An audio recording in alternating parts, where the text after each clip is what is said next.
Promote Boro long live! Dipeng Boro long live! Fैयोब्लाबो दिनै BSc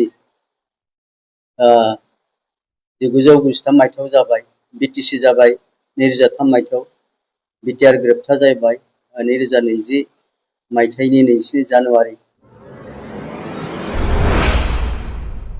आरो बे गोरोबथा मथेनो बे एकर्ड मथेनो जे एनडिएफबि नि मोनब्रै ग्रुप लोगोसे खुलुमबाय रायजोफोर, गिबियाव बिथांखि ब्लग इउट्यूब चेनेलनिफ्राय रायजो राजा बयनिसिमबो गोजोननाय बावहरनाय जाबाय।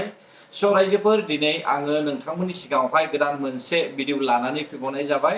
समावहाय आङो भिडिअखौ एडिट खालामनो सम मोना, बेनिखायनो मैयानि समावबो आं भिडिअखौ हगारनो हायाखै।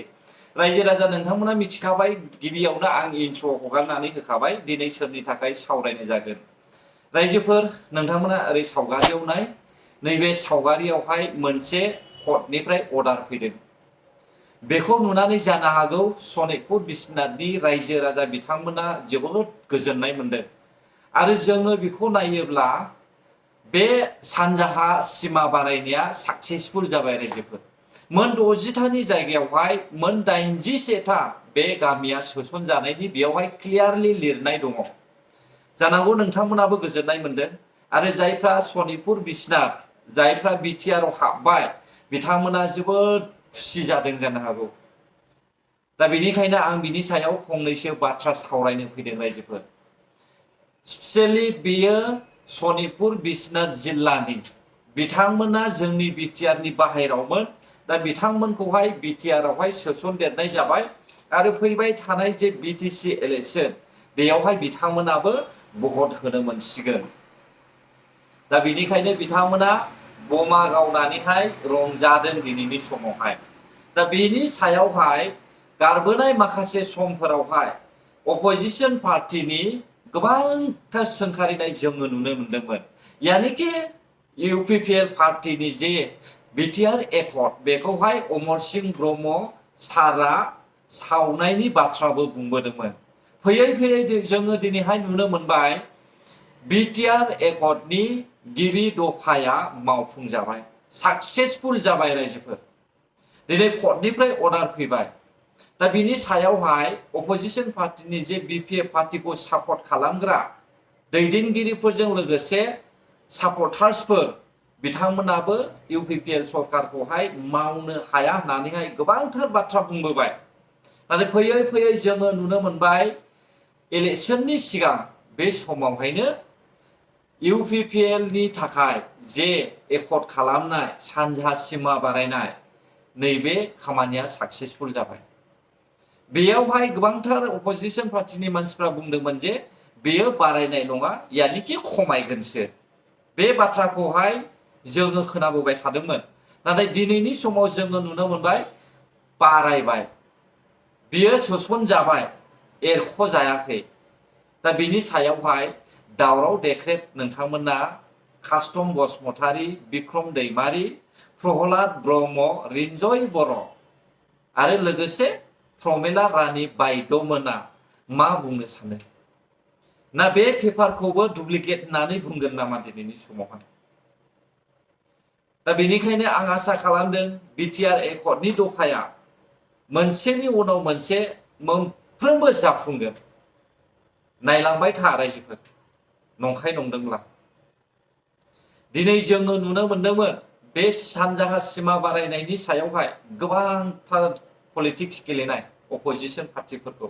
नाथाय दिनैनि समाव जों मा नुखो? दिनैथ' साक्सेसफुल जाबाय। मोन 60थानि जायगायावहाय 87था दिनैहाय बारायबाय। जायफ्रा सनितपुर गफुरनि, नोंथांमोना नायनानै लादो बे सावगारिखौहाय। सोर सोरनि गामिया बिटिआर आवहाय सोसनजाखो? दिनैहाय नोंथांमोना बे सावगारियाव नायनानैनो मोनथिनो हागोन। अब्ला रायजोफोर, धोनस्री ओनसोलनि माखासे इउपिपिएल पार्टीनि दैदेनगिरिफ्रा बिथांमोना मा बुंदों खोनासंदो फै दानिया। माहारिनि थाखाय गोजोनथाव खौरां जे बड'फानि सिमां बुरलुंबुथुरनि सा फारसे सनकस्त सुदिया आलादा बड'लेण्ड दाबिनानै सोमावसारनाय बिनिनो दिनै फिथाइ महरै आन्थोरजयै स्टेप बाय स्टेप जि बर'फोरनि जुजिनाय बिसि accord BTC accord BTR accord बिनि गेजेरजों बड'फानि सिमां जि सन्तुष्ट सौदिया आलादा बड'लेण्ड रायजो जाफुङाखैब्लाबो दिनै बिएसि 1993 मायथाइयाव जाबाय बिटिसि जाबाय 2003 मायथाइयाव बिटिआर गोरोबथा जाबाय 2020 मायथाइनि 2 जानुवारि आरो बे गोरोबथा मतेनो बे एकर्ड मतेनो जि एनडिएफबिनि मोनब्रै ग्रुप लोगोसे दुलाराय बर' फरायसा आफाद आरो इउबिपिअ बर' सुबुं जथाय आफाद जि सागान सानायनि गेजेरजों जि सानजाहा गहपुरनि सिमुलुगुरिसिम सिमा बारायनायनि बाथ्रा आरो बेखौ जोङो जोबोद गोजोननाय मोनदों। बिटिआर सरकारा नोंथांमोना मिथिगौ दुलाराय बर' फरायसा आफादनि 2024 मायथाइयाव जे रौतायाव जादोंमोन बेवहायनो सीएम डक्टर हिमन्त बिश्व शर्मा बिथाङा जि 60टा गामि सोनाय बेयो जादोंमोन आरो दिनै बे गामिफोरखौ जोङो 60टा समस्ति बानायनानै जि एरिया एक्सटेनसन खालामनायनि बाथ्रामोन नाथाय नैबे 2025 मायथाइ बिटिसि बिसायख'थिनि सिगां बियो समस्ति जायाब्लाबो बिनि गासै 60टा गामिनि जि बर' फिसाफोर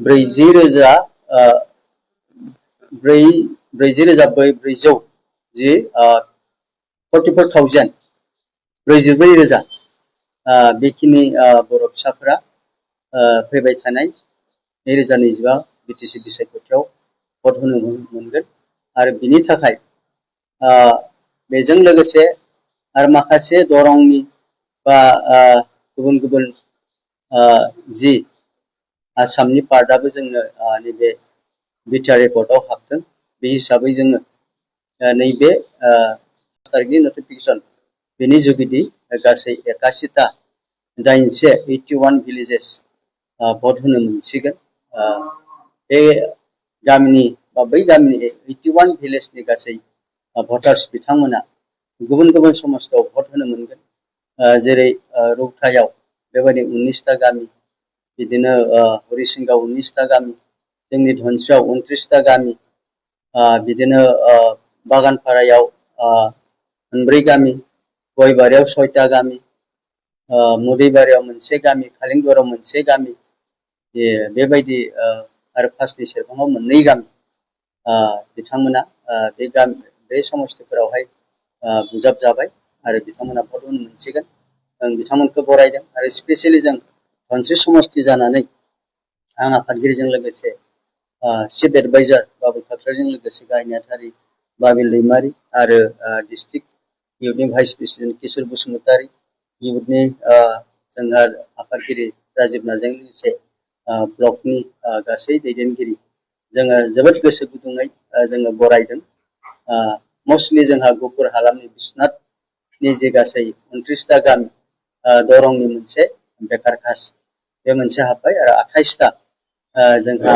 बिश्वनाथनिफ्राय हाबबाय दा जों बिश्वनाथबासि जाय बिथांमोना दिनै जोंनि धनस्रि समस्तियाव हाबबाय इउपिपिएल राजखान्थि हान्जानि जानानै बे समाव जों गोजोनथाव मोनसे रादाब बिटिआरनि जि सीएम सार प्रमद बर' दैदेननाय सरकार आरो जोंनि मानिजाथाव दुलाराय बर' फरायसा आफादनि मानिजाथाव दिपेन बर' सारमोननि दैदेननायाव बर' जाथिनि जि सानजा फारसे थानाय गहपुरसिम जि सिमा बारायनायनि हाबाफारि बियो गासै जोंनियाव 60टा जि समस्ति जानो गोनां बे जायाखैब्लाबो फैबाय थानाय 2025 मायथाइनि जि बिटिआरनि इलेक्सन बेयाव बिथांमोना दिनै जोंनि गेजेराव फैनानै भट होनो मोनसिगोन दा बेखाय जोङो जाय 28टा गामिया दिनै धोनस्रि समस्तियाव हाबबाय जों बिथांमोनखौ गोसो गोरबोनिफ्राय जों बरायहरदों आरो मोनसे गामि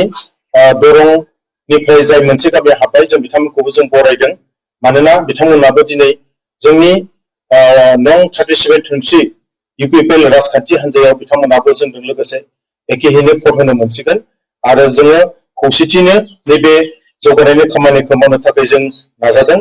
बेखाय जाय गामिफोरा जोंनि मानिजाथाव सिएमनि दैदेननायाव बिथांमोना हाबबाय जों बिथांमोनखौ जों बरायदों आरो आङो जोबथानायाव जोंनि मानिजाथाव बिटिआरनि सिएम सार प्रमद बर' सारखौ जों थोंसि समष्टिनिफ्राय जानानै सारखौ जोङो गोजोननाय बावहरदों आरो फैबाय थानाय समाव जोंजों लोगोसे थानानै जौगानायनि बिथिङाव खामानि मावो।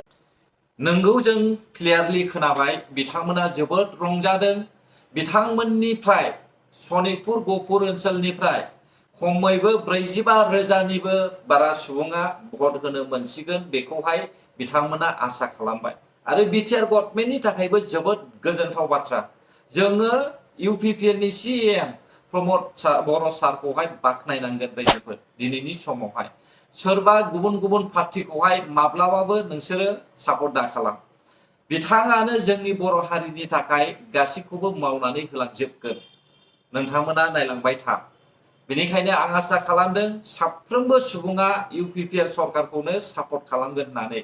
गोजोन्थों जायफ्रा आंनि भिडिअखौ जोबजासे नायबाय। बर' हारि जै जाथों जै बर' हारिनि।